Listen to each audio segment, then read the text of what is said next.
السلام علیکم ناظرین، میں آپ کا دوست حکیم افتخار طالب، امید ہے آپ خیریت سے ہوں گے۔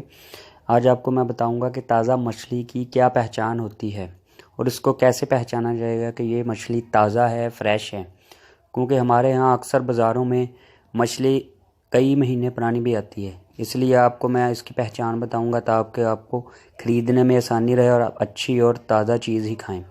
لیکن اس سے پہلے آپ میرا یہ پیج لازمی لائک کر لیں، یوٹیوب چینل کو سبسکرائب بھی کر لیں۔ ویڈیو پسند آئے تو اس کو شیئر بھی کیا کریں تاکہ یہ اچھی معلومات دوسرے لوگوں تک بھی پہنچے۔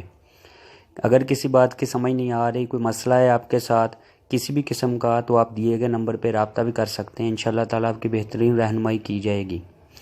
اب آپ کو میں بتاتا ہوں کہ تازہ مچھلی کی پہچان: چمکدار آنکھیں، سرخ گلپھڑے، صاف شفاف مضبوط چھلکے، سخت گوشت جو نیلگوں نہ ہو، مطلب نیلا نہ ہو۔ باسی مچھلی کی آنکھیں دھنسی ہوئی، زردی مائل گلپھڑے اور گوشت نرم اور بدبو والا ہوتا ہے۔ یہ آپ نے پہچان رکھنی ہے۔ امید ہے آپ کو میری یہ ویڈیو پسند آئی ہوگی۔ اللہ تعالیٰ آپ کو صحت و تندرستی دے۔ دعاؤں میں یاد رکھیے گا۔ اللہ حافظ۔